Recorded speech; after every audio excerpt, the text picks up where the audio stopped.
우리 서로 좀 보면서 잘 오셨습니다. 그렇게 인사를 좀 해주시면 좋을 것 같고요. 네, 우리 한 번 더 우리 할 때는 4주년 된 우리 교회를 만들어주신 우리 하나님께 감사의 박수를 같이 드리면서 우리에게 행하신 그 위대한 일들, 또 행하신 그 위대한 일들을 우리 박수하면서 하나님을 찬양하겠습니다. 아멘. 내가 잠깐 기도하고 우리 같이 또 찬양하겠습니다. 하나님, 서울드림교회가 4주년이 되었습니다. 이 땅에 하나님의 꿈을 또 그리고 예수의 이름을 나타내기 위하여 또한 그 꿈을 실현하기 위하여서 이 교회를 세워주신 것 감사합니다. 하나님, 더욱더 아름다운 교회가 되게 하시고 주님이 기뻐하시는 교회가 될 수 있도록 인도하여 주시옵소서. 오늘도 찬양합니다. 찬양 가운데 거하시고 말씀 가운데 거하시고 그 은혜 가운데서 새 힘을 얻고 또한 하나님을 만나는 시간들이 있게 하여 주십시오. 예수님의 거룩하신 이름으로 기도합니다.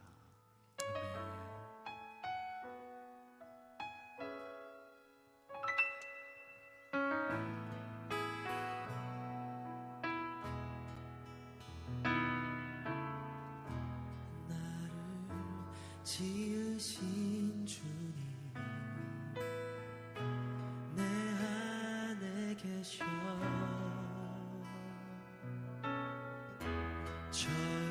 처음부터 내 삶은 그의 손에 있었죠. 내 이름 아시죠.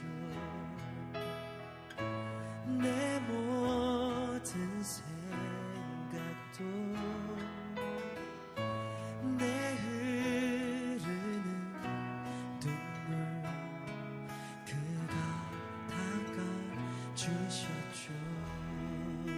나를 지으신 주님, 나를 지으신 주님, 내 안에 계셔.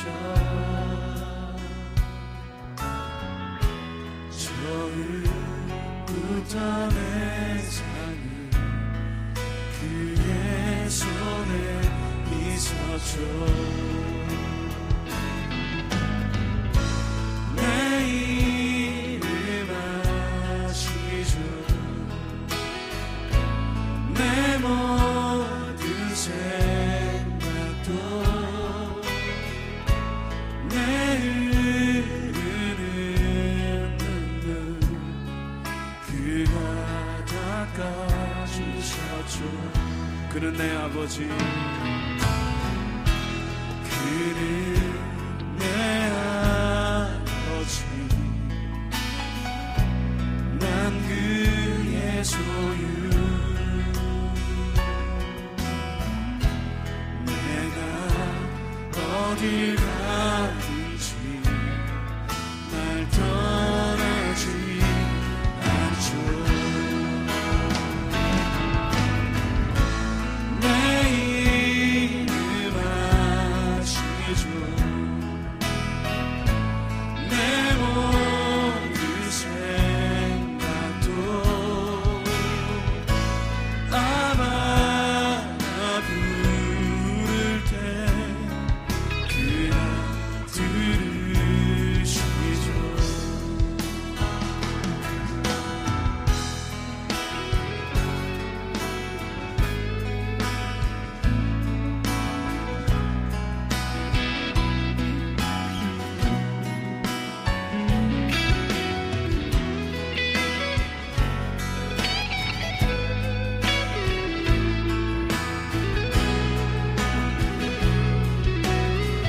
우리 고백합시다. 내 이름 아시죠? 내 이름 아시죠. 내 모든 생각도 내 흐르는 눈물 그가 닦아주셨죠. 내 이름 아시죠? 내 모든 생각도 내 이름 아시죠. 내 모든 생각도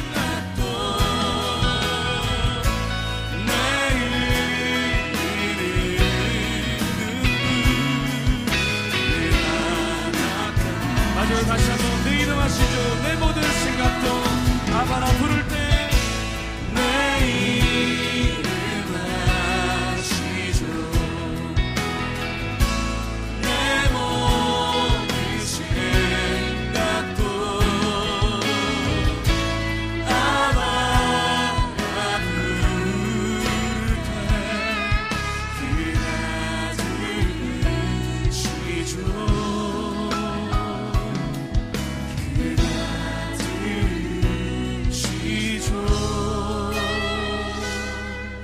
그가 들으시죠. 우리의 생각을 아시는 주님, 우리의 마음을 아시는 주님, 때로는 눈물을 흘리고 때로는 힘들고 때로는 어렵고 앞날이 잘 하지만 하나님을 기억합니다. 그리고 하나님이 내 이름을 아신다라는 것을 기억하고 나가겠습니다. 주님은 선하십니다. 그리고 인자하십니다. 그것이 영원하십니다. 그 하나님을 찬양합니다. 우리에게 희망이 되어지는 주님을 찬양하며 예수님의 이름으로 기도합니다. 아멘. 우리 하나님께 감사의 박수 같이 드립시다. 다 같이 일어나서 전심을 찬양할까요?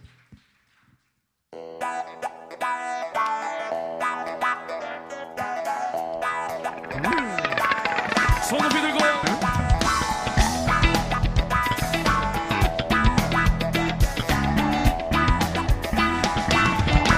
감사와 찬양 드리며 감사와 찬양 드리며 주 앞에 나가오세. 크고 광대하신 주 이름 그의 성소에서 주를 찬양해. 높은 소리로 찬양하며 기뻐와 수금으로 모든 찬양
손을 들고 회복해. 주의 선하심, 주의 선하심 인자하시니, 주의 선하심과 인자하심이 영원하시도다. 주의 선하심과 인자하심이 영원하시도다.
산과 바다에 넘치니 내 마음 옆에 주님 나에게 천사를 주시네. 늦은 이 속에 거하며 나의 손을 높이 들고 언제나 주님의 사랑을 노래하리. 주의 사랑 노래하리라. 영원토록 노래하리라. 주의 사랑 노래하리라. 영원토록 노래하리라. 주의 사랑 노래하리라. 주의 사랑 노래하리라. 영원토록 노래하리라.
주의 사랑 나를 향한 주의 사랑 산과 바다에 넘치니 내 마음 열때 주님 나에게 참 잘 늦으셨네. 그 진리 속에 거하며 나의 손을 높이 들고 언제나 주님의 사랑을 노래하리.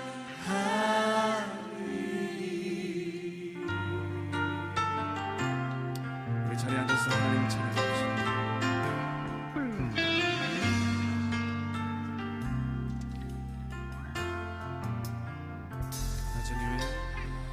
주님의 기쁨 되길 원하네. 내 마음을 새롭게 하소서. 새 부대가 되게 하여 주사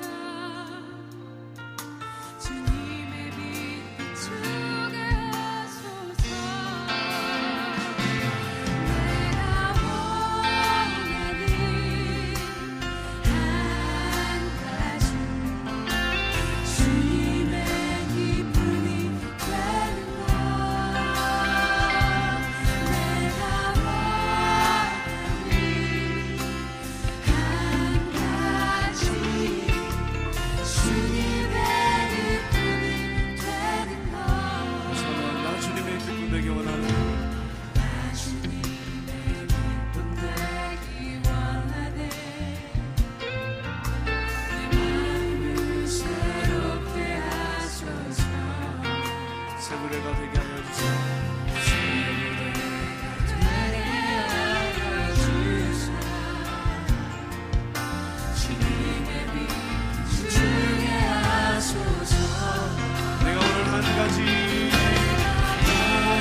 겸손히 내 마음 드립니다.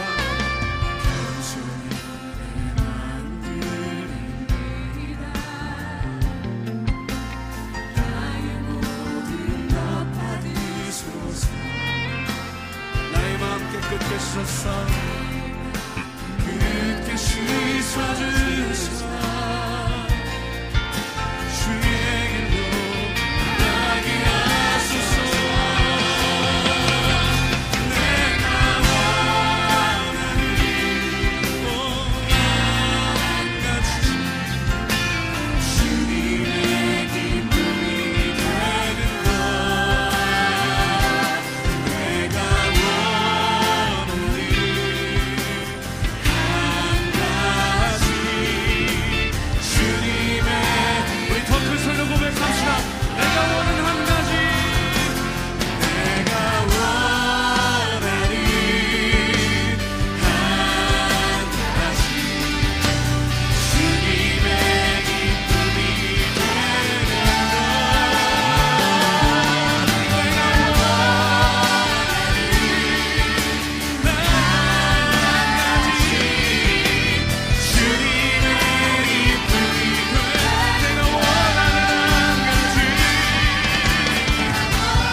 소원이 그렇습니다.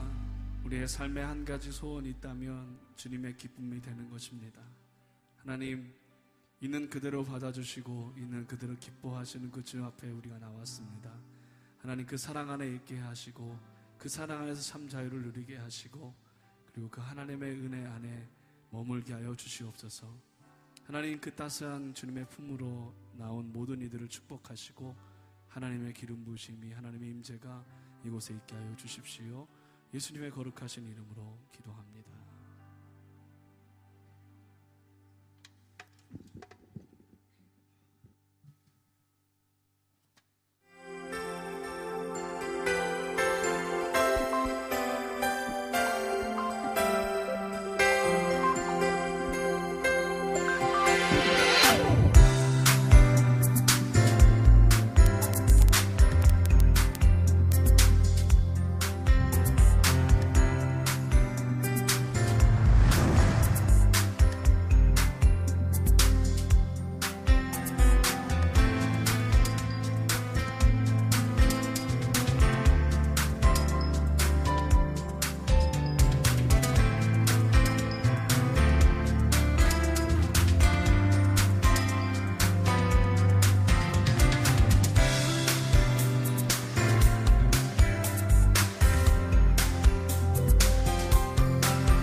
모든 위대한 사람, 모든 위대한 사건, 모든 위대한 조직 뒤에는 아주 평범해 보이는 시작이 있습니다.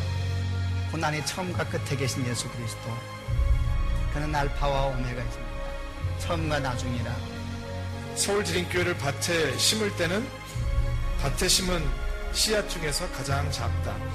그러나 심긴 후에는 가지를 내어 하늘의 새들이 그 그늘에 둥지를 틀 정도가 된다. 여러분, 감동이 좀 되지 않습니까?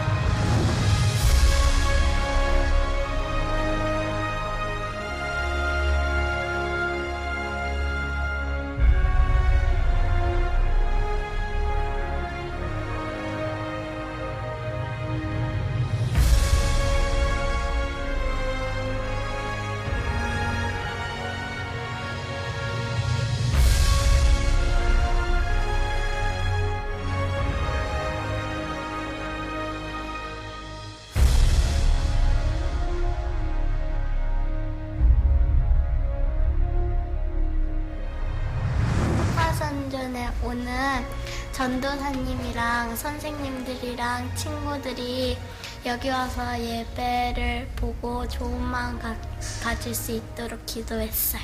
모든 사람들이 즐겁게 예배드리고 안전하게 갈 수 있도록 해달라고 기도했어요. 성령의 역사가 불같이 일어나는 성전이 될 것 같다라는 한남 성전처럼 그런 동일한 은혜로 많은 분들이 하나님을 알고 가는 그러한 성전이 될 것이라고 저희는 확신합니다.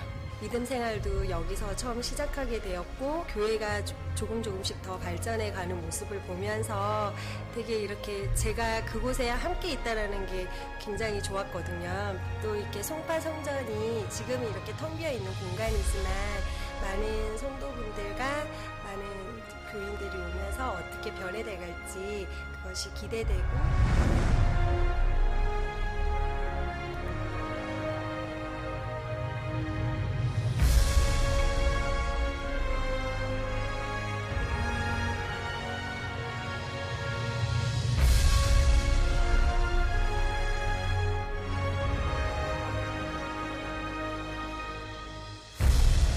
드림 메시지 넘버원, 미약한 시작을 두려워하지 말라라는 것입니다.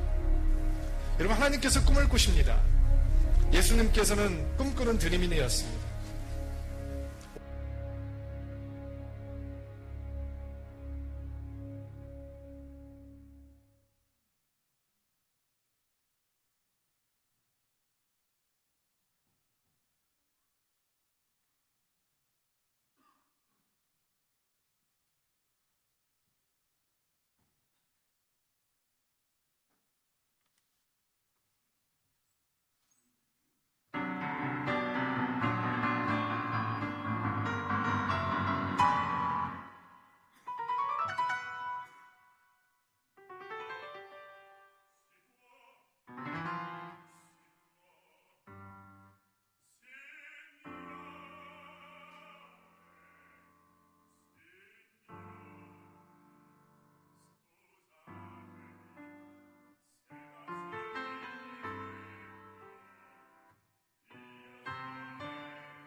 lacrime che nel versiam son false, degli spasimi e del nostro martir, non allarmatevi.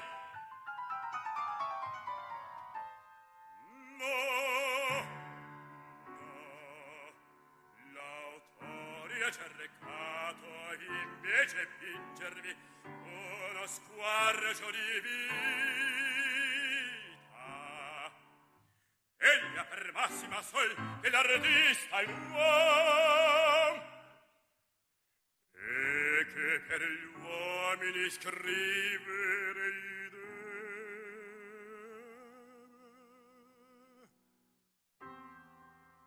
E dal velo ispirava sì.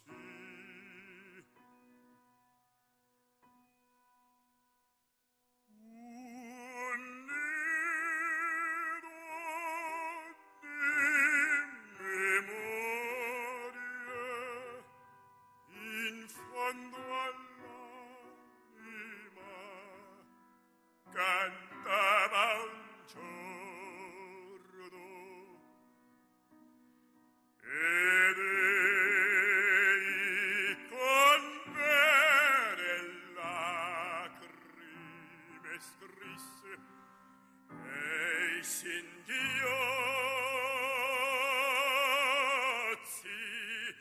il tempo li battevano.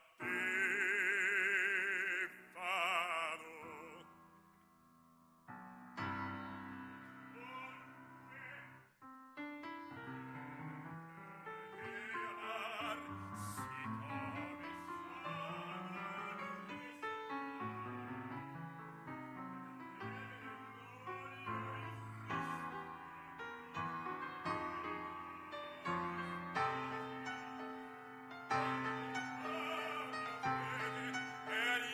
si come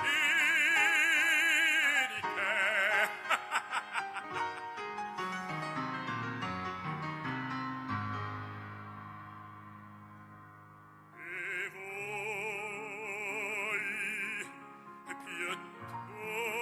piuttosto che le nostre opere gabbane di strioni, le nostre anime considerate e poi che siamo uomini di carne ed ossa e che di questa fanno ai barri di voi speriamo il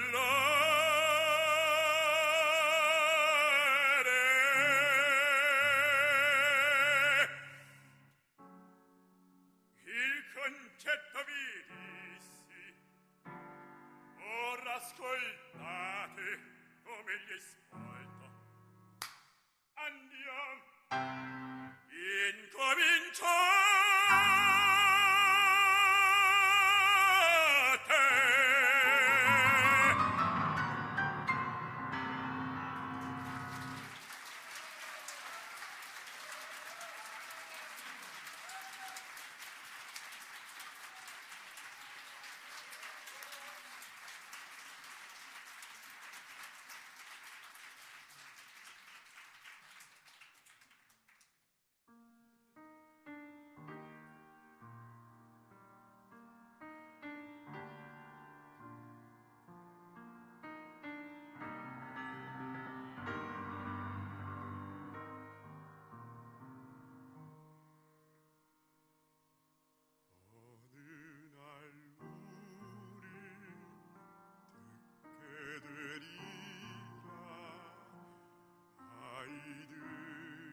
사랑으로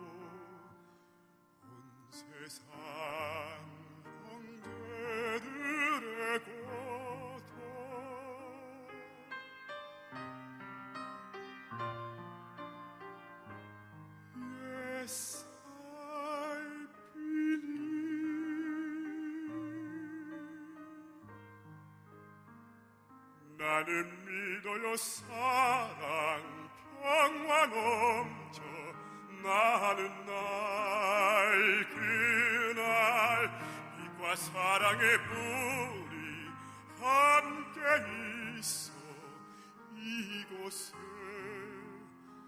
우리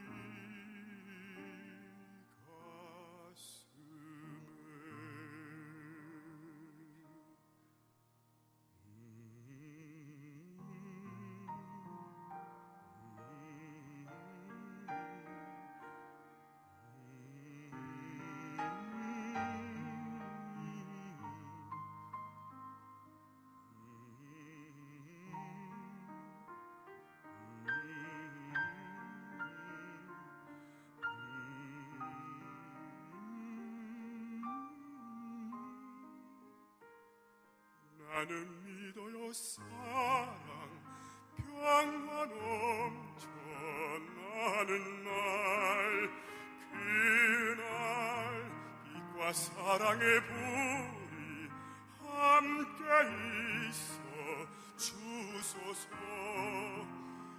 우리 가슴에 Yes, I believe.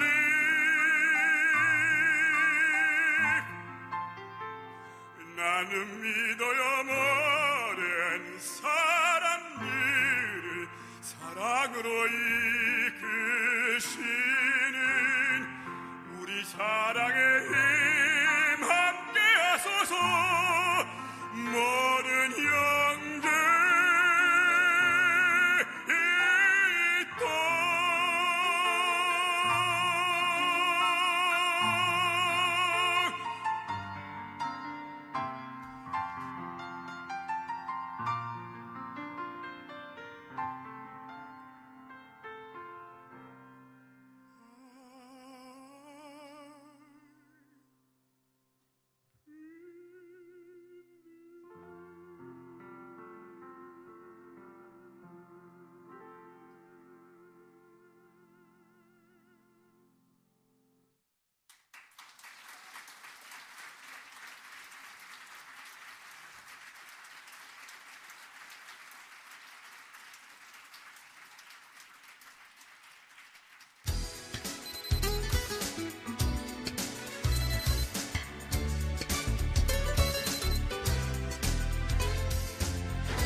네, 다시 한번 오늘 예배 찬양 받으실 하느님께 박수로 예배를 시작하겠습니다.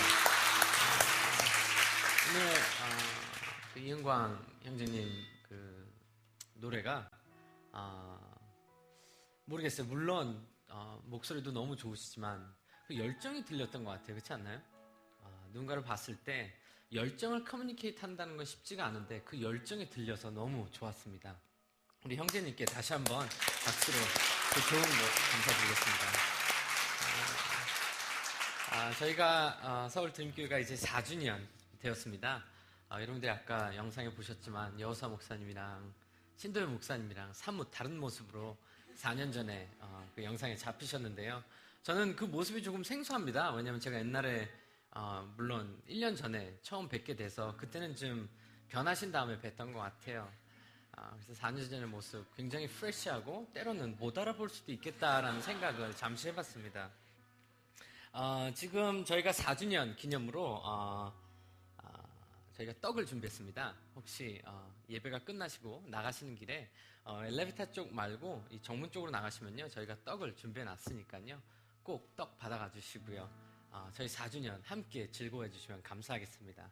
그리고 저희 서울 드림교회에서 진행되고 있는 이 드림플러스는 계속해서 진행되도록 하겠습니다. 물론 송파 캠퍼스가 열리지만 여기서는 항상 이 예배가 준비될 테니까요. 너무 두려워하지 마시고 걱정하지 마시고 예배에 나와주시면 감사하겠습니다. 지금 저희들이 이 주보를 매주 나눠드리고 있는데요. 이 주보에 비밀이 있습니다. 이 주보를 계속 모으시면요. 나중에 이 주보가 굉장히 틀린 모습으로, 특이한 모습으로 변하게 됩니다. 지금부터 이 주보를 꼭 모아주시고, 저번 주 주보 버리지 않으셨죠? 네, 버리지 마시고 계속 모아주시면 정말로 적당한 시기에 굉장한 좋은 모습으로 변해져 있을 겁니다. 다시 한번 오늘 이 드림플러스 예배에 나오신 여러분들 진심으로 환영하고요. 오늘 제가 드림플러스 예배 나오기 전에 집에서 이제 아이랑 시간을 보내게 됐습니다. 제 아이가 이제 6개월이 됐는데요. 얼마나 이쁜지 몰라요. 저를 또 물론 닮은 면도 있지만 제 아내를 많이 닮았어요. 딸인데. 그래서 너무 다행인 것 같아요. 너무 다행이고 너무 이쁜데 이제 아내가 목욕을 시키고 있는데 제가 이제 옆에 이제 이렇게 둔넣습니다. 이렇게 들어누워서 아이랑 제 아내를 넌지시 이제 쳐다보고 있었는데 굉장히 로맨틱한 순간이었어요. 이제 보고 있는데 제 아이가 물을 이렇게 낀지더라고요, 저한테. 벌써부터 장난기가 그 눈에서 이제 뿜어져 나와요, 그 장난기가 딸아이인데. 그래서 이렇게 그 미슐린 타이어 같이 이렇게 통통한 그 아이를 보면서 굉장히 재밌다. 그러나 걱정된다라는 생각을 했습니다. 제가 장난이 굉장히 심했습니다. 어렸을 때. 어느 정도 심했었냐면요. 제가 여의도에 윤중 초등학교, 국민학교를 다녔었는데 너무나 당황스러운 사실은 제 초등학교 동창들이 저희 교회를 지금 많이 다니고 있어요. 그렇게 썩 웰컴하지 않습니다. 다른 교회 많으니까요. 초등학교 동창들 좀 고려해 주시면 감사하겠습니다. 근데 제가 장난이 제일 심했어요. 그러니까 저희 초등학교에서 가장 장난으로 유명한 아이였어요. 그리고 그 장난이스러운 아이의 모습답게 파마머리를 하고 있었습니다. 저희 어머님이 그렇게 이제 미장원에서 좋은 이쁜 파마가 아니라 집에서 이렇게 말아주셨어요. 집에서 말아주시고 아침마다 이렇게 드라이를 해주셨어요. 이제 학교 갈 때 이제 머리가 이렇게 떠서 이제 학교를 다녔었는데 그리고 제가 태어나기를 파나마라는 곳에서 태어났습니다. 그래서 약간 한국말을 할 때 약간 스페니쉬 억양이 좀 있었어요. 그때는 지금 보시다시피 약간 스페니쉬의 느낌이 나잖아요, 그렇죠? 그래서 그때도 이제 그런데 얼굴에 주근깨가 가득했었어요, 얼굴에. 그러니까 얼마나 그 장난기에다가 그 얼굴의 모습이 너무나도 참 특이했죠. 어느 정도 장난이 심했냐면은 저희 초등학교 뒤에 아파트가 있는데 제가 이제 돌을 준비해 놓고 그 아파트의 유리창을 누가 더 많이 깨냐라는 거를 했었어요. 그래서 제 친구랑 누가 가장 높이, 누가 가장 많이 그 유리창을 깨느냐라는 그런 시합을 했었는데 돌도 좀 큰 돌을 던졌어요, 저는. 어게임이 굉장히 좋았던 것 같아요, 어렸을 때부터. 그래서 굉장히 많이 깼는데 20장 깼습니다. 20장을 깨고 이제 그 주민들이 저희 학교로 찾으러 왔죠. 파마머리의 학생을 찾기는 어렵지 않습니다. 곧바로 저는 들켰고 굉장히 많은 혼을 나게 됐죠. 그렇게 어렸을 때부터 장난이 심했는데 이게 점점 이제 과해지는 거예요. 저는 이제 코미디 같은 건 별로 좋아하지 않아요. 코미디 같은 건 별로 좋아하지 않은데 프랭크 같은 걸 굉장히 좋아해요. 이렇게 사람들 넘어뜨리고 이렇게 하수구 파놨다가 이제 뚝 빠지게 하고 그런 걸 되게 좋아하는데 제가 초등학교 3학년 때 이제 어떤 장난을 쳤냐면은 그 전날 문방구에 가요. 문방구에 가서 제가 가지고 있는 모든 돈을 다 해서 압정을 삽니다. 압정을 산 다음에 다음날 새벽 6시에 학교를 갑니다. 학교에 가서 전교 학생의 의자 위에 압정을 올려놓습니다. 그리고 제가 싫어하는 아이들의 실내화에 압정을 꽂아놓습니다. 그러니까 이해가 가시죠? 그렇게 장난이 심했어요. 그리고 앉아서 그 아이들의 비명을 듣는 게 너무나도 즐거웠어요, 저는. 그게 저의 삶의 정말로 어떤 최고의 하이라이트일 수도 있는데요. 그렇기 때문에 저희 어머님께서 저를 걱정을 너무 많이 하셨던 것 같아요. 얘가 한국을 데려와서 적응을 잘 못하나, 왜 이런 모습을 보이는지부터 시작을 해서, 그래서 어머님께서 내리셨던 결론은 저를 성당을 다니게 하는 것이었습니다. 그래서 성당을 다니게 됐는데요. 성당에 다니면서 제가 배웠던 게 바로 그거예요. 제가 잘못을 하고 장난을 친 후에, 큰 사고를 친 후에 그 뒷감당을 하기 겁이 나니까 하나님께 기도를 합니다. 하나님, 제발 오늘 아빠한테 혼나지 않게 해주세요 라는 기도를 해요. 장난의 수위가 굉장히 높았습니다. 아시다시피 초등학교 3학년이 압정을 모든 아이들의 근데 그게 굉장히 위험한 거예요. 그날 저는 이제 아무도 못 봤기 때문에, 경비 아저씨도 저를 못 봤기 때문에 아무도 저는 들키지 않았다라는 자신감으로 왔었는데, 그런 장난이 일어나면 다 전 줄 알아요. 의뢰 알고, 근데 그 중에 한 아이가 그 압정이 굉장히 센시티브한데 이제 이게 돼서 피가 멈추질 않았던 거예요. 그래가지고 이제 저희 집에 오는데 와서 이제 저희 어머님을 비셨죠. 뭐 잘못했습니다. 제 아들이 이러면서 막 빌고 그러셨었는데, 그렇게 저는 큰 사고들을 쳤기 때문에 항상 하느님 앞에서 회개했어요. 그 사고를 친 후에 하나님한테 회개하면서 항상 하느님, 제발 제가 이런 어려움에서 저를 구해 주십시오라는 기도를 많이 했습니다. 근데 그 어린 저에게는 그게 종교 생활이었어요. 되게 저에게는 그게 굉장히 심각한 문제였어요. 그리고 기도를 하나님한테 하고 그 종교, 그 성당을 다니면서 그 기도를 하면은 하나님께서 제 기도를 절대 들어주지 않으셨습니다. 아버님이 들어오시는 순간부터 저는 굉장히 혼나고 맞고 이제 그랬었죠. 그런 종교 생활을 하던 중에 이제 제가 나이가 조금 들면서 진짜로 종교 생활을 하게 됐어요. 옛날에는 제가 믿음 생활, 종교 생활을 진짜 본격적으로 하기 전에는 꽤 인기가 많았습니다. 여러분들 믿지 않으실 수도 있는데, 제가 인기가 굉장히 많았고 많은 자매님들이 저와 제 자동차를 타는 게 그들의 어떻게 보면 꿈이었던 것 같아요. 그래서 제가 드라이브를 이제 하면서 이제 그 자매님들을 어떻게 보면은 좀 로맨틱한 곳으로 안내를 하고 그랬었는데요.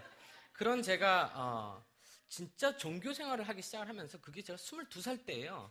22살 때부터 하느님한테 신이란 하느님한테 제가 저의 삶을 하느님께 드리겠습니다라고 작정을 합니다. 그리고 13년 동안 싱글로 보냅니다. 13년이라는 시간 동안 어떤 자매와도 저녁 식사나 점심을 먹지 않습니다. 그렇게 저는 22살부터 35살까지 어느 자매님과도 데이트를 하지 않고 저의 어떻게 보면 종교 생활을 지켜나갔었는데요. 그만큼 저의 잘못에 대한 어떤 회개의 모습이었던 것 같아요. 제가 워낙 심하게 자매님들과 많이 놀았었기 때문에 그 모든 과정을 하나님한테 회개한다라는 그 모습으로서 제가 그런 종교적인 생활을 했던 것 같습니다. 굉장히 철저한 종교 생활을 했습니다. 왜냐하면 그 전에는 제가 옷도 굉장히 틀리게 입었어요. 지금은 굉장히 정돈되고 굉장히 이제 클래식하게 옷을 입고 있지만 그때는 이렇게 비치는 옷을 되게 좋아했어요. 왜 그런지 모르겠는데 이렇게 비치는 옷도 좋아하고 이제 그런 모습을 가지고 있었죠. 이제 그러다가 이제 종교 생활을 하면서 옷이 두꺼워지기 시작을 하는 거예요. 이제 정돈되고 이제 잘 안 보이는 옷들을 입기 시작을 합니다. 그렇게 저의 모습이 변화되기 시작을 했었는데요. 그리고 이제 제가 10년 동안, 13년이라고 말씀드렸는데 10년 동안 싱글로 우선 보내고 나머지 3년은 어떤 현상이 일어났냐면 10년 동안 데이트를 안 하다 보니까 무슨 말을 해야 될지 모르겠는 거예요. 자매님들을 만나면 이게 대화가 안 돼요. 옛날에는 되게 한마디만 해도 이게 있었는데 이제 무슨 말을 해도 이상한 사람이야 라는 소리를 들을 정도로 제가 힘들었었습니다. 그래서 13년이라는 시간 동안 싱글로 보냈었는데, 그래서 하나님에게 기도를 하기 시작. 하나님, 정말로 마음이 이쁜 자매님을 저에게 선물로 주십시오라고 기도를 합니다. 그래서 하나님께서 그 기도를 들어주셔서 정말로 올리비아 하세 같이 생긴 제 아내를 선물로 주셨습니다.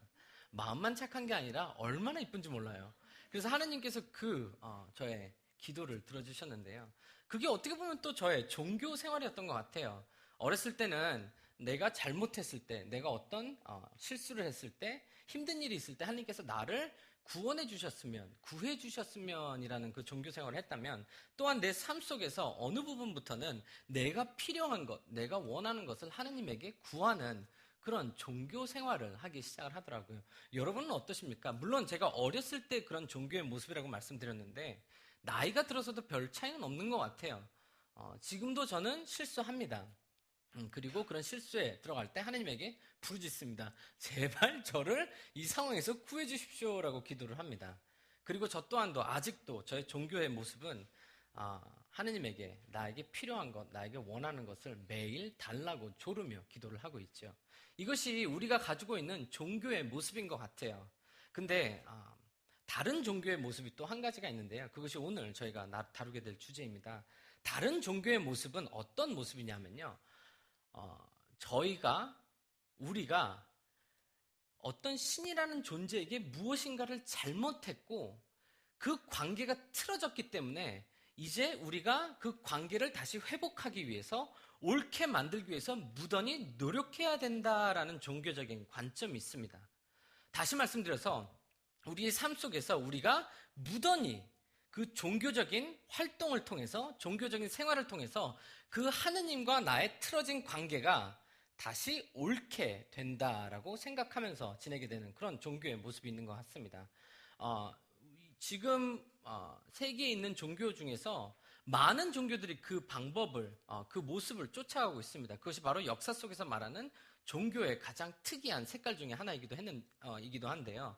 우리가 바로 그 틀어진 관계를 우리의 행위와 우리의 종교적인 모습을 통해서 회복해 나간다라는 바로 그 생각입니다. 여러분들이 알고 계시는 이슬람이라는 종교 또한도 그렇게 시작이 됐습니다. 하느님과 우리의 관계가 어느 순간 깨졌기 때문에 하느님은 너무나도 거룩하시고 멀리 계신 분이시고 우리가 무엇인가 잘못했기 때문에 이런 죄 속에서, 이 세상 속에서 있기 때문에 우리가 이 관계를 회복하기 위해서는 그 하느님에게 우리가 매일 5번씩 기도를 해야 되고, 라마단이라는 절기를 지킴으로 인해서 우리가 바로 금식을 통해서, 절제를 통해서 그 종교를 만들어가서 결국에는 하느님과 올바른 관계에 쓸 수 있다라고 가르치는 것이 바로 이슬람의 종교입니다.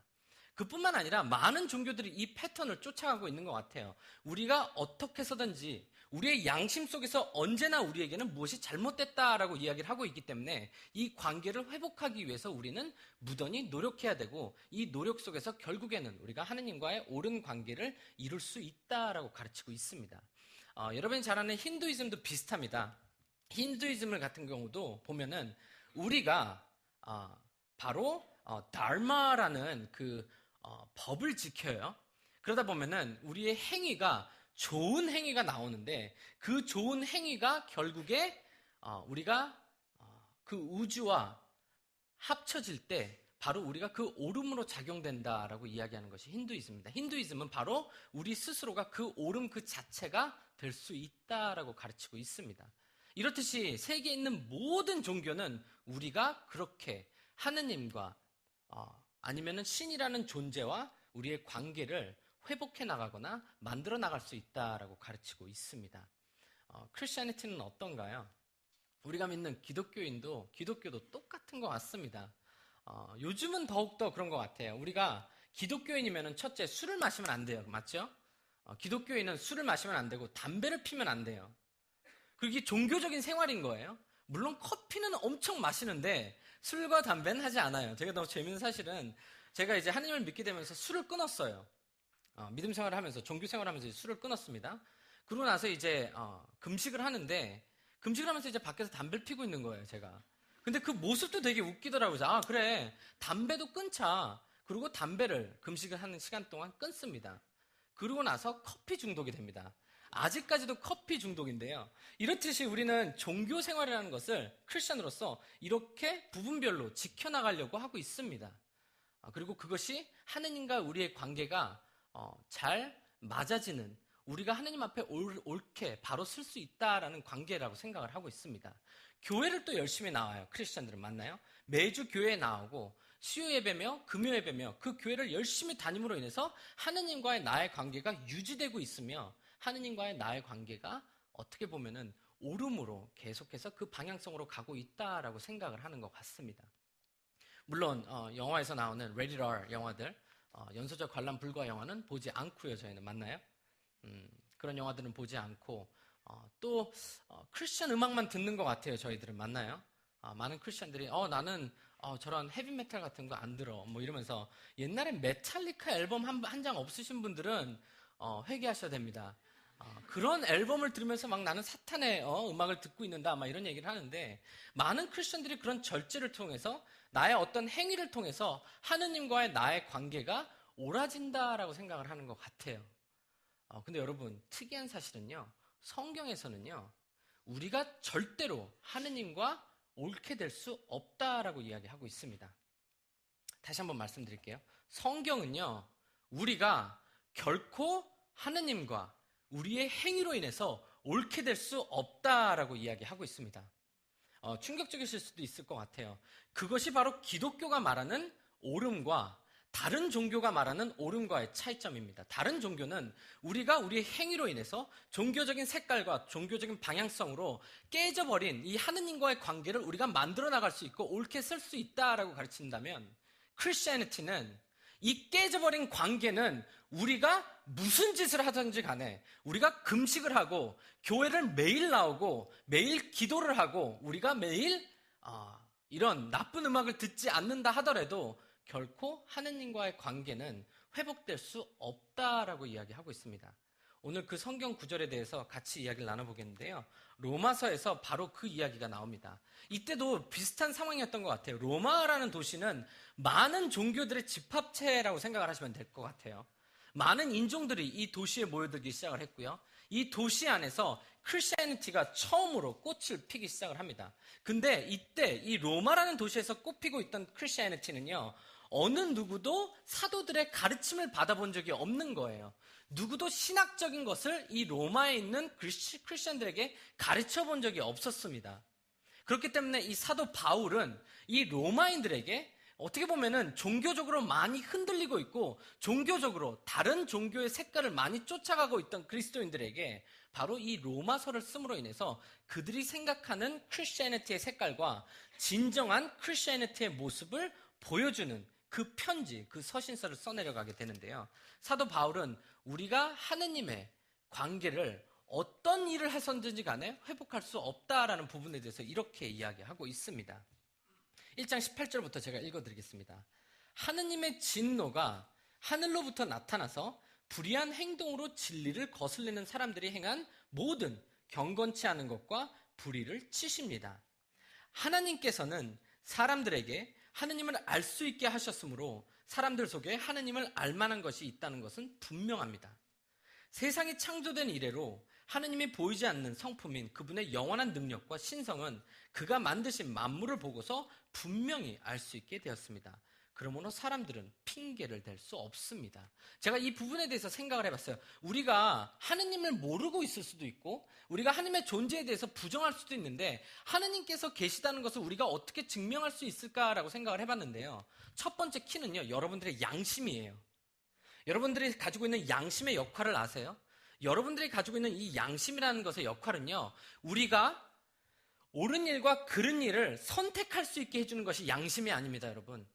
양심은요, 우리가 그른 일을 할 때 잘못했다라고 우리를 가르치는 게 양심이에요. 이해되셨나요? 그러니까 우리 내면에 벌써부터 옳은 것이 무엇이고 그른 것이 무엇인지라는 그 정의가 서 있는 거예요. 그리고 우리의 양심은 그 정의 아래서 우리가 잘못할 때 그것이 잘못됐다라고 저희를 계속해서 때리고 있는 거예요. 그것이 우리의 양심의 역할입니다.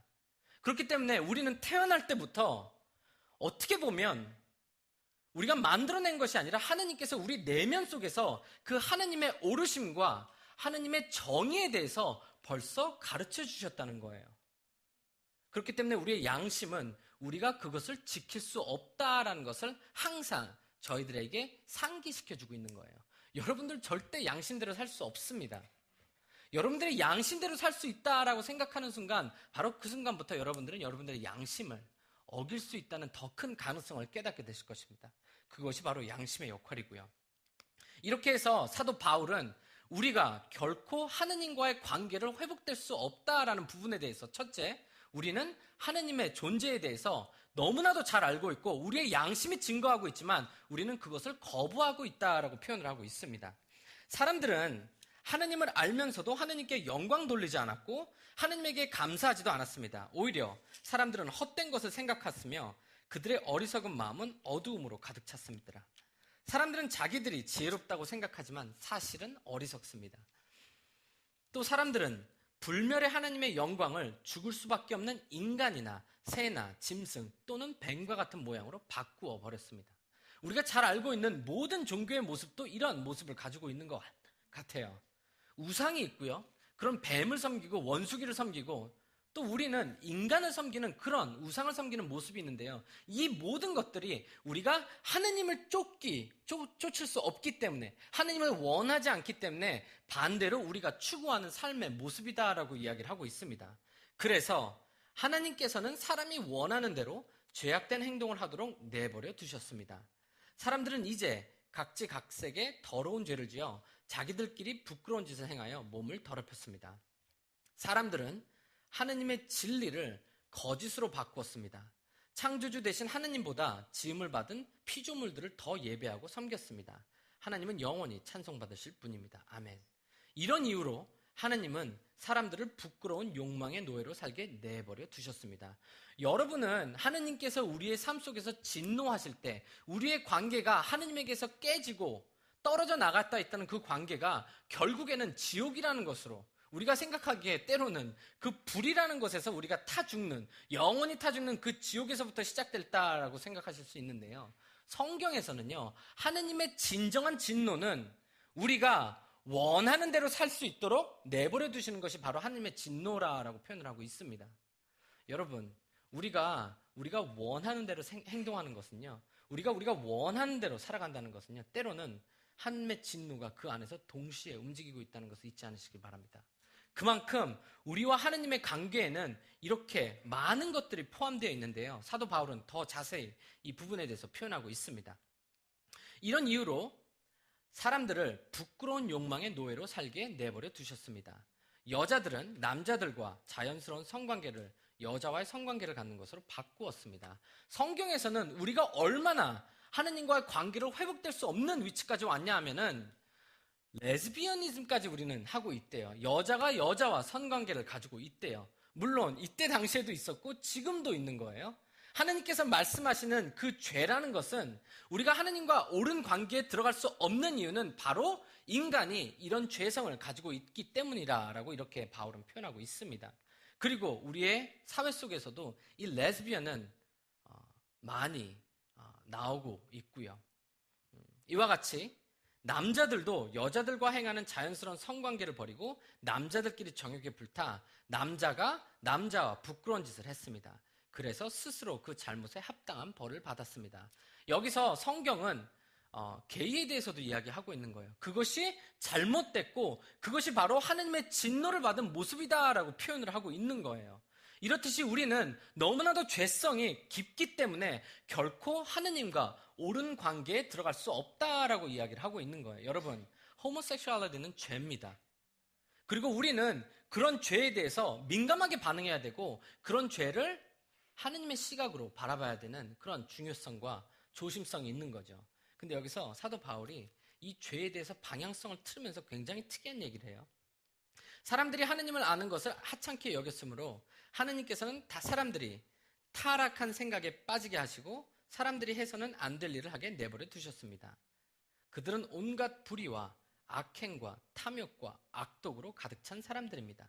또 시기와 살인과 다툼과 속임과 저기로 가득 찼으며 남에 대해서 말하기를 좋아하고 사도 바울이 모든 인간의 죄성에 대해서 가장 심각한 레즈비언과 이런 게이들의 릴레이션십에 대해서 이야기를 하다가 갑자기 이 죄와 우리가 남들에 대해서 이야기하는 죄와 똑같다라고 이야기를 하고 있는 거예요. 이해되셨나요? 하느님의 눈에는 죄는 죄인 거예요. 우리가 하느님과의 옳은 관계를 만들어가기 위해서는 이 죄라는 것이 우리의 안에 있는데 그것이 어떤 큰 죄든 어떤 작은 죄든지 간에 하느님의 눈에는 거룩하지 않고 그 거룩하지 않음을 하느님은 어떻게 해서든지 간에 용납할 수 없다라고 이야기를 하고 있는 것입니다. 그리고 계속해서 이야기를 하고 있습니다. 남들을 비방하고 하느님을 미워하며 거만하고 건방지며 뽐내기를 잘합니다. 여러분 뽐내 보셨나요? 그게 죄래요. 그게 교만이라는 죄 속에 있는 건데요. 이렇듯이 우리는 하느님과의 관계를 우리가 스스로 어떤 노력을 하더라도 옳게 만들 수 없다라고 사도 바울은 이 로마서에서 이야기를 하고 있습니다. 그들은 악한 일을 계획하고 부모님께 순종하지 않습니다. 그들은 양심도 없으며 약속을 지키지도 않으며 친절하지도 않고 동정심도 없습니다. 사람들은 그런 일을 행하는 사람은 죽어 마땅하시다는 하나님의 의로운 법을 알면서도 자신들만 그런 악한 행동을 계속하는 것이 아니라 그런 행동을 저지르는 다른 사람들까지 잘한다고 두둔합니다. 우리가 생각하는 하나님의 오르심은 우리가 우리의 행동을 바꾸고 어떤 종교적인 습관을 통해서 하나님에게 옳게 다가갈 수 있다라고 생각한다면 하느님께서 말하시는 오르시면요, 우리가 접근조차 할 수 없다라고 이야기를 하고 있는 거예요. 하느님의 거룩하심은, 하느님의 구별됨은 우리가 생각하는 그런 구별됨과 너무나도 차이가 있기 때문에 우리의 어떤 행위로도 그 하느님의 거룩함에, 하느님께서 우리의 삶 속에서 강요하시는 그 오르심에 다다를 수 없다라고 이야기하고 있는 것입니다. 이해되셨나요? 그렇기 때문에 우리 세계 속에서 있는 많은 종교들이 이야기하는 하느님과의 올바른 관계를 만들어가는 종교와 크리스천리티에서 말하는 올바른과는 틀린 거예요. 절대로 우리는 하느님과 올바른 관계에 설 수 없습니다. 우리의 오름이, 우리의 변화됨이 하느님의 눈에는 우리의 죄성 때문에, 우리 안에 살아있는 이 죄 때문에 결코 용납될 수 없다라고 이야기하고 있는 것입니다. 그것이 사도 바울이 지금 이 로마인들에게 정의하고 있는 것이고요. 그리고 만약에 이 성경의 이 내용대로 여러분들이 동의를 못 하시겠다면 제가 다시 말씀드리지만 여러분 양심에게 물어보십시오. 하나님께서는 우리에게 그 양심을 주셨습니다. 하나님께서는 우리가 그 하나님의 성품을 알고 하나님의 신성을 경험할 수 있는 그 양심을 주셨는데 여러분들이 그 양심을 쫓지 못한다 함은 바로 하나님께서 여러분들의 삶 속에 그 죄를 또한 우리에게 보여주고 계신다라고 생각하시면 될 것 같습니다. 그렇기 때문에 우리의 힘으로는 그 하느님과 어떠한 옳은 관계도 만들어낼 수 없는 것입니다. 이렇게 사도 바울은 이때 당시에 많이 흔들리고 있던 크리스천들에게 이때 당시에 자신들이 옳은 행동으로 인해서 하느님과 옳은 관계를 만들 수 있다라고 생각하는 사람들에게 이렇듯이 경고하고 있는 것입니다. 제가 대학교 때 설교자를 봤어요. 대학 캠퍼스 가운데서 그 사인을 뒤에 이제 두고 있더라고요. 그러니까 개인은 다 지옥에 갑니다라는 그 사인을 두고 설교를 하고 있는 거예요. 그 부분에 대해서. 근데 그때 당시에는 저도 막 당연하지. 저런 사람들이 있다는 것은 다 잘못된 거고 저들은 다 하느님의 그 불타는 지옥에 들어갈 거야 라고 생각을 했습니다. 근데 시간이 지나면서요, 하느님을 더 알아감으로 인해서 제가 놀라는 사실은 뭔지 아세요? 제 안에 그 죄가, 그보다 더 깊은 죄가 제 안에 살아있다는 것이 더욱더 저를 놀라게 하는 것 같습니다. 여러분은 어떠신가요? 여러분들의 삶 속에서 또한 우리가 남을 정죄할 때 그런 죄들 또한도 우리의 삶 속에 동시에 살아있지 않나요? 우리가 남을 정죄하는 그 기준이 아마도 우리가 정죄받아야 할 그 기준이 아닐까요?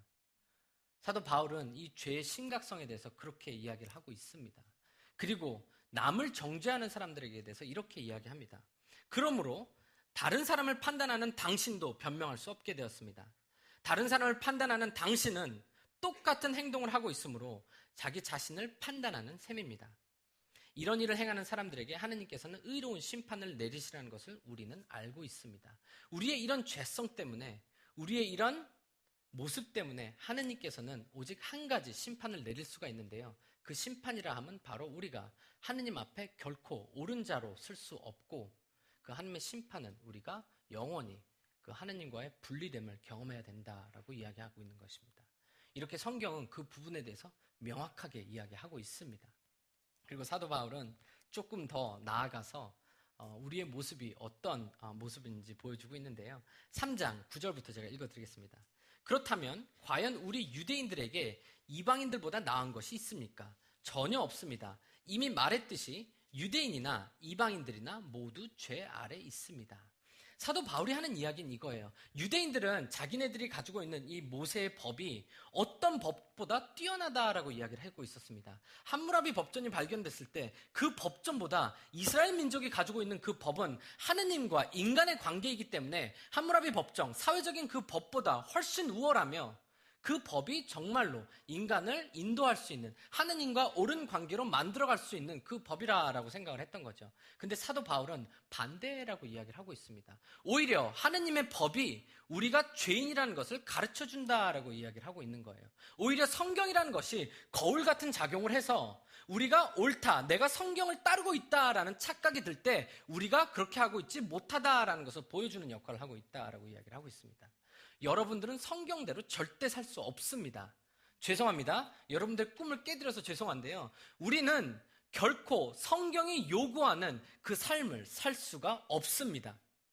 제가 말한 게 아니라요. 사도 바울이 그렇게 이야기하고 있는 것입니다. 우리는 이 성경의 방법대로 하느님과 옳은 관계를 결코 만들어낼 수 없습니다. 왜냐하면 여러분들의 의지는 약하고요. 여러분의 감정은 여러분들을 너무 빨리 속이기 때문입니다. 이렇듯이 사도 바울은 그 부분에 대해서 정확하게 이야기하고 있습니다. 유대인이나 이방인들이나 모두 죄 아래 있습니다. 성경에 이렇게 기록되어 있습니다. 의인은 한 사람도 없다라고요. 성경은요, 이 세상 아래 하느님 앞에 옳게 쓸 수 있는 사람은 한 사람도 없다라고 이야기를 하고 있습니다. 깨닫는 사람도 없고 하느님을 찾는 사람도 없다. 모두가 곁길로 나가 하나같이 쓸모없게 되었다. 선한 일을 행하는 사람은 단 한 사람도 없다. 제가 선교지에 있으면서 굉장히 나쁜 버릇이 하나 생겼었어요. 뭐였냐면 페이스북에 제가 이제 선교에서 좋은 일을 하면 동시에 제 페이스북에 올리는 거예요. 제 선전하는 거예요. 얼마나 착한 목사인지를 선전을 하는 건데, 하루는 이 아이, 그 집시 아이였어요. 옷도 없어요. 옷도 없는데 제가 이렇게 나뭇잎을 입에 물고 안경을 끼고 이제 각도를 잘 잡아서 이 아이에게 굉장히 이 아이를 사랑한다는 표정을 짓고 이제 사진을 찍은 거예요. 그리고 그걸 페이스북에 올린 거예요. 얼마나 거룩해요. 댓글이 쫙 달린 거예요. 역시 목사님 이러면서 댓글이 쫙 달리는 거예요. 근데 무서운 사실은요, 제가 이 선함을 행함 속에서 얼마나 내 스스로가 악한지를 깨닫게 된 거예요. 이 아이의 가난함과 이 아이의 궁핍함을 나의 선함의 목적으로 이용하고 있는 저를 발견하게 되었습니다. 여러분, 우리는요, 선한 일도, 하느님께서 원하시는 완벽한 선한 일도 결코 할 수가 없습니다. 우리는 그렇게 이 죄 안에서 살아있는 존재들이고요. 그렇기 때문에 결코 하느님과의 옳은 관계를 만들 수가 없습니다. 하느님께서 우리에게 원하시는 옳은 관계는요, 우리의 모티베이션과 우리의 선한 행동과 그 모든 것들이 완벽할 때, 가장 완벽할 때 하느님께서 그것을 받으신다라고 이야기를 하고 있습니다. 허나 그러기에는 우리가 너무나도 악하다는 사실입니다. 이 사도 바울의 가르침이 여러분들에게 결코 잊혀지지 않는 그 가르침이 되기를 축복합니다. 왜냐하면 그 이유가 있기 때문인데요. 그리고 사도 바울은 계속 이야기합니다. 그들의 목구멍은 열린 무덤이고 혀로는 사람을 속인다. 그들의 입술에는 독사의 독이 있다라고 이야기합니다. 여러분, 입으로 죄 지어 보셨나요? 하느님, 남을 칭찬하는 그 입으로 남에게 험담해 보셨나요? 이 모든 것들이 하느님에게는 결코 받아들여질 수 없는 바로 우리의 죄라라고 이야기를 하고 있습니다. 근데 우리는 얼마나 악하냐면요, 꼭 입으로만 죄를 안 지어도 돼요. 제가 오늘 너무 저에 대해서 많이 이야기를 하는데 제가 너무 악하다고 생각하지 마십시오. 제가 있던 대학원에 교수님이 죄를 지셨어요. 큰 죄를 지었어요. 그리고 이제 그 교수님이 그 일로 인해서 그 대학원에서 잘리게 되셨습니다. 그러고 있는데 제가 다른 교수님 조교로 있었어요. 그렇기 때문에 굉장히 그 다른 교수님을 잘 섬기고 있었는데, 하루는 제가 스타벅스에서 그 잘린 교수님을 만나게 된 거예요. 근데 굉장히 큰 사건이었기 때문에 하여튼 그래서 그 교수님과 이야기를 하고 있는데 제가 섬기고 있는 그 교수님이 스타벅스 안으로 들어오는 거예요. 그러니까 그 순간이 되게 애매한 거예요. 왜냐하면은 저는 이 교수님과는 아무런 관계가 없습니다라는 것을 얘기를 해야 되는데, 그것을 얘기하기에는 바로 내 옆에 있고 그 내가 섬기고 있는 교수님이 나를 쳐다보고 있기 때문에 그 상황이 어떻게 벗어나야 될지 모르는 거예요. 그래서 제가 선택한 길은 눈짓으로 제가 표현을 했습니다. 이 눈짓으로 표현을 함으로 인해서 내가 이 교수님과는 아무런 관계가 없다는 것을 표현을 한 거예요. 이해되셨나요? 우리 그렇게 악해요. 저만 해봤어요. 여러분은 다 해보지 않으셨어요? 우리의 선함 속에는요, 우리의 행동 속에는요, 어떠한 완벽한 선함이 동시에 존재할 수 없습니다. 근데 문제가 여기에 있는 게, 하나님께서 원하시는 그 선함은요, 완벽한 선함이에요. 그렇기 때문에 결코 우리는 하느님과의 어떠한 올바른 관계에 접근할 수 없다라고 사도 바울은 이야기하고 있는 것입니다. 저의 얘기를 들으시면서 여러분들의 내면을 성찰하시는 축복이 있기를 기도드리겠습니다. 이렇게 해서 계속해서 사도 바울은 그 부분에 대해서 이야기를 하고 있습니다. 그들의 입은 저주와 독설로 가득 찼다. 그들은 사람을 죽이려고 바쁘게 움직이며 그들이 가는 곳마다 멸망과 비참함이 있다. 그들은 평화의 길을 알지 못한다. 그들의 눈에는 하느님을 두려워하는 것이 없다. 우리가 알기로는 율법에 기록된 내용은 그 무엇이 되었던 율법 아래 사는 사람들에게 말하는 것입니다. 그래서 누구든지 변명할 말이 없게 되고 온 세상은 하나님의 심판 아래 있게 됩니다. 그러므로 율법을 지키는 것으로 하느님 앞에서 의롭다, 옳다라고 인정받을 사람은 아무도 없습니다. 왜냐하면 율법은 우리가 죄인이라는 사실을 알게 해주기 때문입니다 라고 표현이 되어 있는 거예요. 성경에 쓰여 있는 모든 이야기는 우리가 결코 하느님과 옳은 자리로, 옳은 모습으로 설 수 없다라고 이야기를 하고 있는 거예요. 여러분들이 성경대로 살아서 하느님과의 좋은 관계를 만들어갈 수 있다라고 이야기하는 것이 아니라요, 우리는 하느님 앞에서 죄인이며 결코 하느님과 올바른 관계를 만들어갈 수 없다라고 정의하고 있는 것입니다. 왜냐하면 우리가 그 순간에 와야, 우리가 우리의 삶 속에서 내가 내 종교적인 활동으로 인해서 하느님과 나의 옳은 관계를 만들어갈 수 없다라는 그 결론을 내려야지만 우리 삶 속에서 구원자가 필요하다라는 그 결론으로 갈 수 있기 때문이에요. 여러분들이 여러분 자신을 어떻게 해서든지 변화시킬 수 없기 때문에 여러분들을 변화시켜 줄 수 있는 그 구원자를 기다리게 된다라고 성경은 이야기하고 있는 것입니다. 모든 성경의 내용은요, 여러분들이 하느님 앞에서 똑바로 설 수 없으며 그렇기 때문에 하나님께서 그 구원자를 보내주신다라는 그 결론 하나만을 가지고 있습니다. 그것이 바로 오늘 우리가 알게 되는 하나님의 의로움입니다. 우리의 의로움이 아니라 내가 하느님과 옳게 방향성을 만들어가고 내가 잘함으로 인해서 내가 선하게 살고 담배 안 피고 술 안 마시고 교회 열심히 나오고 나쁜 음악 안 들어서 하느님과의 옳은 관계로 만들어갈 수 있는 것이 아니라 하나님께서 그 방법을 우리에게 주시겠다라고 이야기를 하고 있습니다. 그것이 바로 사도 바울이 그 다음에 이야기하는 성경 구절입니다. 그러나 이제는 율법 없이도 하나님께로부터 오는 의가 나타났습니다. 이것은 율법과 예언자들도 증언한 것입니다. 하나님께로부터 오는 의는 예수 그리스도를 믿는 믿음을 통해 나옵니다. 의는 믿는 사람이라면 누구에게 주어지는 것이며 사람을 차별하지 않습니다. 모든 사람이 죄를 지어 하나님 앞에 하나님의 영광에 이를 수 없게 되었습니다. 그런 사람이 그리스도 예수께서 주시는 속죄를 통해 하나님의 은혜로 의롭다는 판단을 받습니다. 그것은 하나님께서 거저주는 선물입니다. 하나님께서 특이한 방법을 선택하셨어요. 우리가 하나님과 옳은 관계를 만들어갈 수 없기 때문에 결국에는 하나님께서 직접 우리를 찾아오셨다라고 이야기를 하고 있습니다. 성경은 그 오르심을 오직 하나님만이 이루실 수가 있고 그 하나님만이 이룰 수 있는 이유는 하나님께서 인간이 되셨기 때문이다라고 이야기를 하고 있는 것입니다. 제가 오늘 C.S. 루이스가 쓴 순전한 기독교의 한 부분을 읽어드리겠습니다. 제가 생각하기에는 C.S. 루이스가 그 부분에 대해서 가장 명쾌하게 표현한 것 같습니다. 그렇다면 인간이 빠져있는 공경이란 어떤 것일까요? 스스로 독립적인 위치에 서려고 한 것, 스스로 자기의 주인인 양 행세하려고 한 것입니다. 다시 말해서 타락한 인간은 개선의 필요가 있는 불완전한 피조물이 아니라 손에 든 무기를 내려놓아야 하는 반역자입니다.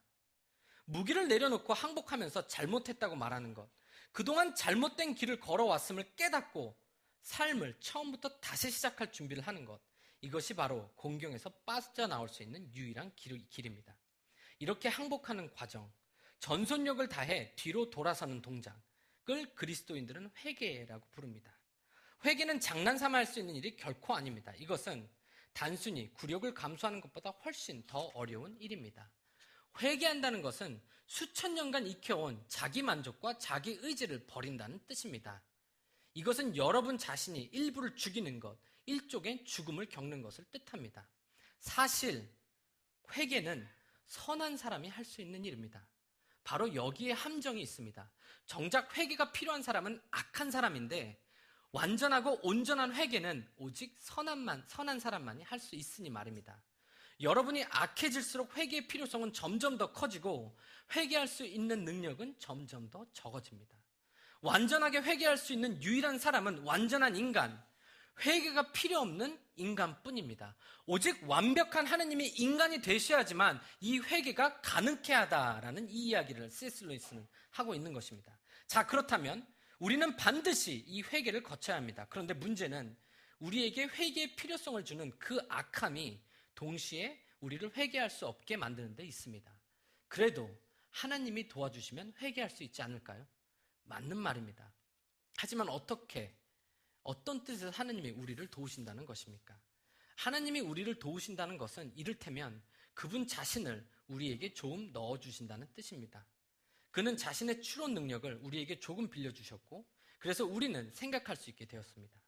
그는 자신의 사랑을 우리에게 조금 넣어주셨고 그래서 우리는 사랑할 수 있게 되었습니다. 여러분은 아이에게 처음 글쓰기를 가르칠 때 아이의 손을 붙들고 함께 글씨를 씁니다. 그러니까 그 글씨가 쓰여지는 것은 여러분이 그것을 쓰고 있기 때문인 것입니다. 그처럼 우리가 사랑하고 추론하는 것은 하나님이 사랑이시고 추론하시기 때문이며 우리가 손을 붙들고 계시기 때문입니다.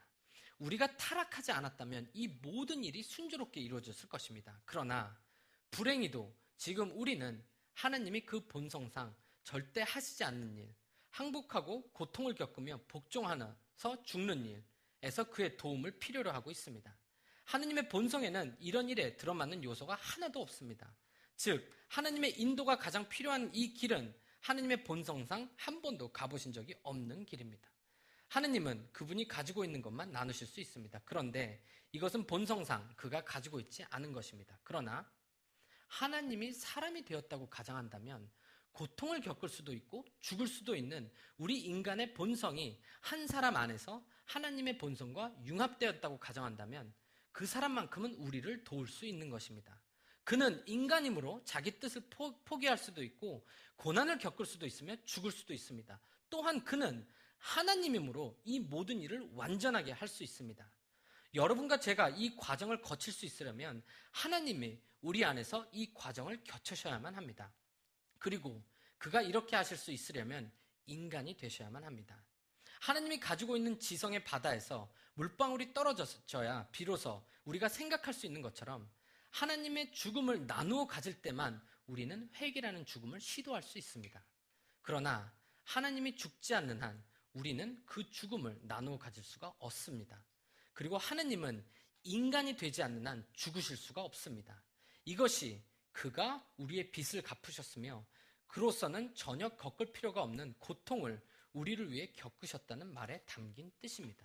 여러분, 바로 이렇듯이 하나님께서는 우리가 이루어낼 수 없는 그 옳은 과정을 하나님께서 직접 인간이 되셔서 이루어내셨습니다. 그리고 우리에게 주어진 한 가지 requirement은 바로 하나님께서 이루신 것을 믿는 것입니다. 그것이 바로 오늘 저희가 공부하게 되는 성경적 의라는 뜻입니다. 하느님과의 옳은 관계. 의의 흉배라 하면요, 여러분, 바로 이 예수 그리스도를 믿음으로써 그 예수님께서 이루신, 그 하느님께서 이루신 그 오르심을 우리가 입는 것입니다.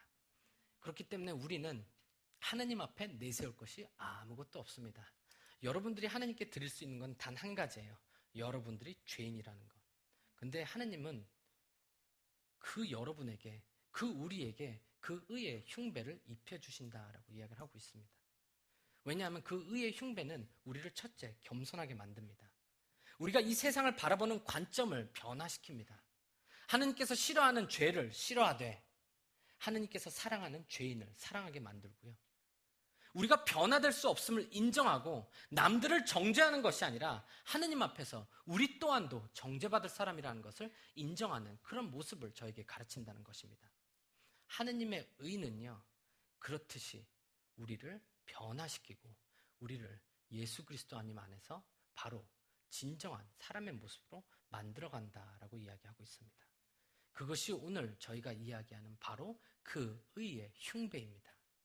여러분, 여러분들이 꿈꾸는 하느님과의 옳게 만들어지는 그 관계, 여러분들이 이걸 버리고 저걸 하고 이것을 끊고 저것을 다시 시작할 때 하느님과 옳은 관계에 이룰 수 있다라는 착각은 버리십시오. 오직 단 한 가지 사실만 붙드시는 그 은혜가 있으시길 바랍니다. 그 은혜는요, 바로 예수 그리스도를 믿고 그 믿음을 통해서 여러분들이 꿈꿔왔던 여러분들의 변화를, 그 모든 여러분들의 영혼의 변화를 예수님께서 이루어 주신다라는 약속입니다. 그것을 믿는 우리가 바로 그리스도인이라고 정의하고 있는 것입니다. 바로 하느님의 의가 여러분들의 삶 속에 넘치기를 축복드리고 기도드리겠습니다. 다 같이 기도하시겠습니다.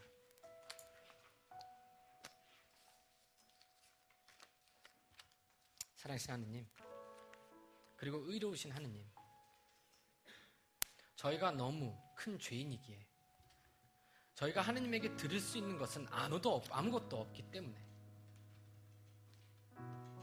하느님께서 오직 하느님만을 의지할 수 있는 그 방법을 저에게 알려주셨습니다. 바로 예수 그리스도를 통해서 저희가 우리 스스로를 의지하지 않고 오직 하느님만을 의지해 나갈 수 있는 그 방향성과 그 종교와 그 가르침을 주셨습니다. 여기 오늘 이 예배에 나오신 저희 성도님들이 그런 싸구려 종교의 방법으로 하나님과 오라질 수 있다는 착각을 버리고 오직 하나님께서 준비해 주신 그 넓고 그 깊은 그 오름을, 그 의를 믿게 하여 주시옵소서.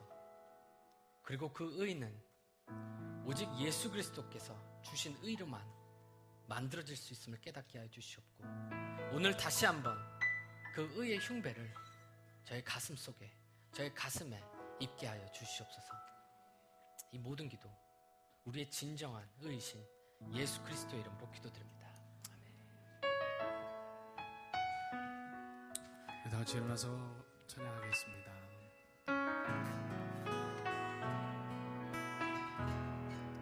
나를 지으신 주님, 나를 지으신 주님, 내 안에 계셔.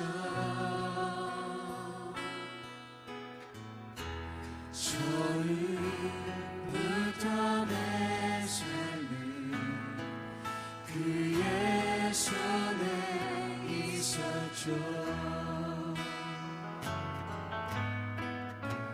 내 이름 아시죠. 내 모든 생각도 내 흐르는 눈물, 내 흐르는 눈물 그가 닦아. 다시 한번 가슴에 손을 대고 고백합시다. 나를 지으신 주님, 나를 지으신 주님, 내 안에 계셔.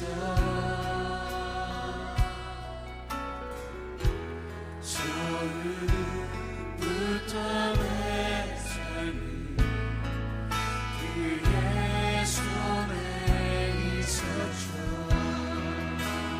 내 이름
하나님, 한 주간 주님과 함께 동행하게 하시고 주님이 주시는 그 의를 가슴에 붙이고 주님이 주시는 그 의를 가슴에 입고 이 세상을 살아가는 이들이 되게 해주십시오. 예수님의 이름으로 기도합니다. 이렇게 감사의 박수를 같이 드리겠습니다. 한 주간 동안 승리하십시오. 이쪽으로 나가시면 4주년 떡 받아가셔서 다음 주에도 만나겠습니다. 안녕히 들어가십시오.